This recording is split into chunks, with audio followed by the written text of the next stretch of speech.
Sendero de Paz es el nombre del cementerio de nuestra localidad y el equipo de producción recibió hace algunos días una foto donde se mostraba que una serpiente o una víbora se había presentado y había estado aquí en este cementerio. Y a su vez también recibimos en nuestra producción distintas fotos que no fue el único lugar donde se registraba uno de estos animales, sino que también en distintos lugares, inclusive del mismo ejido urbano de nuestra localidad. Obviamente el objetivo de este informe es acercar principalmente cuáles son los cuidados, cuáles son las medidas preventivas y qué hacer cuando nos encontramos frente a uno de estos ofidios. Principalmente, bueno, la única entrevista que tendremos en esta oportunidad es con el doctor Omar Marro, quien es médico veterinario y se dedicó hace años al rubro y se ha dedicado en su trabajo principalmente al campo. Y por lo tanto es palabra certificada para hablar sobre estos animales ponzoñosos que nos podemos llegar a encontrar en alguna oportunidad y es muy importante saber identificarlos y cómo cuidarnos de ellos.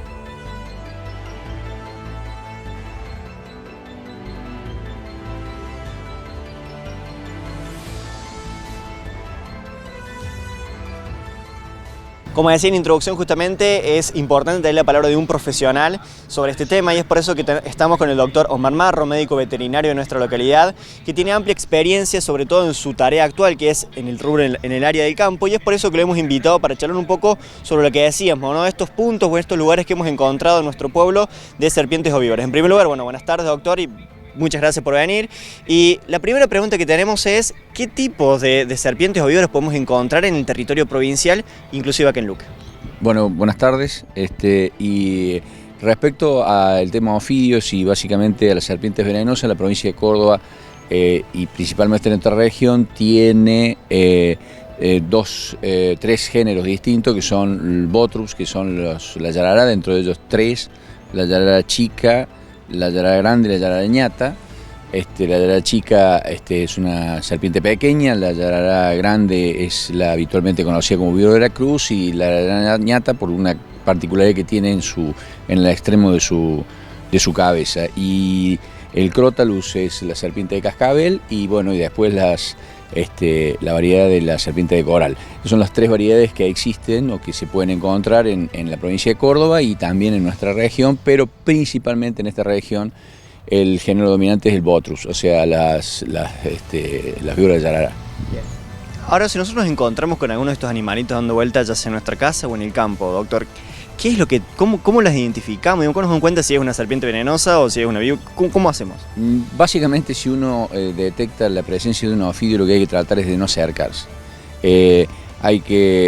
Por más que la mayoría de las oportunidades son serpientes no venenosas, vulgarmente llamadas culebras, que no van a generar ningún tipo de problema a la población. Y habitualmente todo este tipo de ofidios trata de huir de las personas, del ser humano.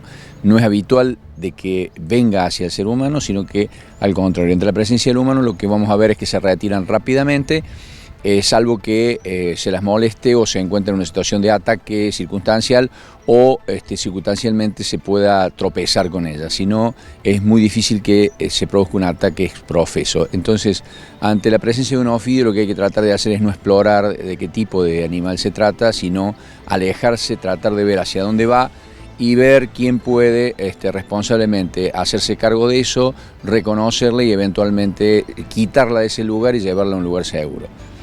¿Cuáles son entonces las características para saber diferenciarlas entre ellas, digamos? Insisto, hay que tratar de no acercarse a ningún tipo de serpiente o culebra para no equivocarse y que eso sea extremadamente doloroso y grave.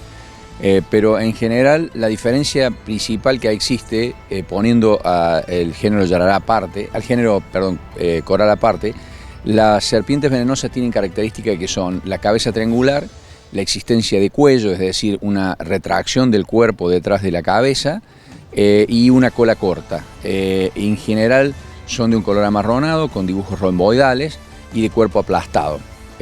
Insisto, entre el susto al ver un ofidio y la velocidad de reconocimiento no es muy fácil hacerlo. La mayoría de las personas tienen un miedo ancestral a este tipo de animales.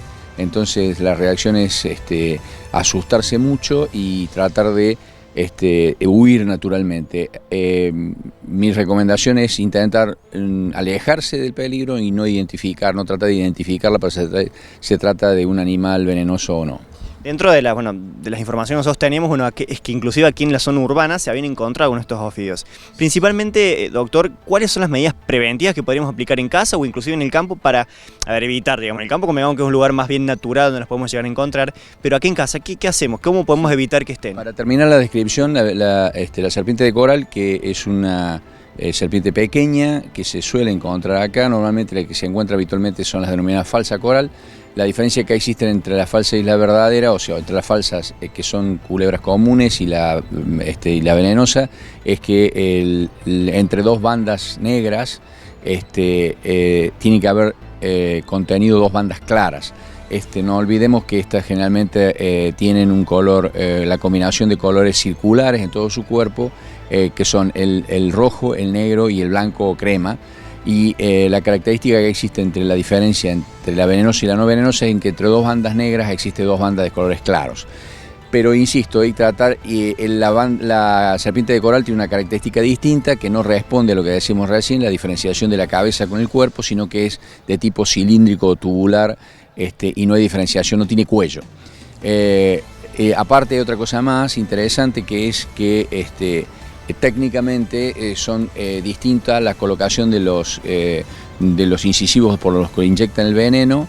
Las de género Crotalus y las Botrops se llaman proteroglifas, es decir, son la ubicación de los dientes con los cuales inyecta el veneno está en la parte anterior de la boca, por eso se recogen sobre sí mismos y atacan saltando, de manera tal de que inyectan el veneno en el momento de saltar, porque las glándulas que contienen el veneno se encuentran por detrás de esos dos incisivos canaliformes, y es en el momento de entrar los incisivos en la piel del animal o de la persona, en donde se produce la compresión de las glándulas que están detrás por los músculos y por la misma presión que ejerce en la boca del animal, y de esa manera inyecta el veneno en el lugar donde acaba de picar. En cambio, las de coral son vulgarmente conocidas como opistoglifas, es decir, tienen colocados los dientes con los que inyecta el veneno en la parte posterior de la boca, entonces necesita media de la boca, media posterior, por lo cual necesita efectuar prácticamente una mordedura en lugar de una picadura como naturalmente se lo conoce. Eso hace de que sea bastante difícil recibir una picadura de una coral, a menos de que sea en un elemento muy pequeño como un dedo de un pie o el dedo de una mano o el pie de algún individuo demasiado pequeño. De todos modos, insisto, ante la visión de un ofidio lo único que tiene que hacer es retirarse a una distancia prudente y tratar de observar a dónde va y luego hacerlo retirar por personal calificado. Me decías de cuáles son las medidas de prevención. En líneas generales los animales, todos los animales tienen básicamente dos objetivos en la vida a partir de su nacimiento, es persistir y reproducirse. Si para persistir necesitan comer, por lo tanto, casi la totalidad de los animales están delimitados en su área geográfica o en su hábitat por la existencia de comida. Los ofidios en general son excelentes controladores de los roedores, por eso uno no debería matarlos, sino cambiarlos de lugar y ponerlos en lugares donde no vaya a generar problemas.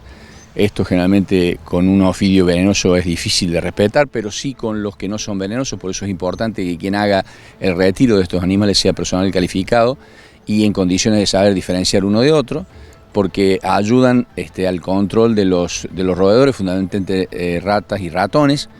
Por lo tanto, en donde hay o donde se encuentran estos animales, si no son accidentalmente trasladados, por ejemplo en un cargamento de leña o por medio de algún vehículo en donde pueden ocultarse, habitualmente están en los lugares donde pueden comer y por lo tanto pueden crecer y pueden reproducirse. Si nosotros mantenemos el hábitat en donde estamos nosotros en condiciones para que lo habiten los humanos y no los roedores, no los insectos, no las pequeñas lagartijas, que son lo que habitualmente estos individuos comen, es muy difícil que persistan en mantener en ese lugar, se retiran y buscan lugares en donde puedan, insisto, sostener sus dos únicas razones o motivos de vida, que es mantenerse vivo y reproducirse. Por lo tanto, la manera más correcta de prevenir esto es evitar los lugares en donde puedan desarrollarse aquellos elementos que sirven como alimento a los ofidios. Ratas, ratones, insectos, pequeños insectos, grandes insectos, sapos, ranas, huevos, pequeños pájaros, etc. Entonces, si nosotros mantenemos nuestro hábitat en condiciones, estos individuos difícilmente vayan a habitar ahí. Excepcionalmente pueden transitar por el lugar. Cuando transitan por el lugar lo van a hacer en lugares abiertos. Si no tenemos ramas o grandes o yuyos de mucha altura, es muy difícil de que nosotros los podamos ver, y el riesgo inminente que existe es de transitar en estos lugares, es decir, en lugares donde habitualmente hay mucho yuyo, hay mucha maleza, hay escombros, hay latas, hay piedras, y ahí sí realmente es un lugar donde ellos se pueden mantener ocultos, comer y reproducirse. Entonces, las medidas de prevención son: primero, si se detectan, tratar de no acercarse, observar dónde están y tratar de retirar por personal adecuado. Segundo, mantener todo nuestro hábitat en las mejores condiciones de higiene y salubridad, con el pasto corto y con lugares donde no puedan ocultarse. Y por último, si lamentablemente llega a ocurrir un accidente por una eventualidad al cruzarse con uno de estos ofidios, lo que hay que hacer es recurrir rápidamente al centro sanitario más cercano, porque no ejecutar ningún tipo de medida casera, es decir, no eso de cortar, nada, simplemente llegarse lo más rápidamente posible a un centro sanitario, porque la aplicación lo más pronto posible de la medicación adecuada en base a sueros antiofídicos y medicación complementaria puede hacer la diferencia entre la vida y la muerte de la persona que ha sido picada. Así tenemos la palabra del doctor Omar Marro, quien es médico veterinario en nuestra localidad, y nos acercaba principalmente como tres ejes de esta conversación. En primer lugar, cómo identificarlas, y él lo remarca en más de una oportunidad: no acercarse. En el segundo punto, sobre todo, qué medidas preventivas tendríamos que tener para evitar retener alguno de estos animales en nuestra casa o en nuestras zonas o en nuestras propiedades. Y como tercer punto, qué hacer en el caso de una picadura, y sobre todo la importancia de cómo es la mordedura, si es una picadura, si es una mordedura, es muy importante, pero sobre todo destacar no acercarse, no provocarlos, porque son animales que normalmente en su naturaleza no tienen a los humanos de picarlos o de morderlos, sino que si se sienten amenazadas sí lo harán. Y sobre todo tener en cuenta todos estos consejos que tuvo el doctor para tener los cuidados en nuestras viviendas. Como última parte, ya nos despedimos y nos encontraremos en un próximo informe. Muchas gracias.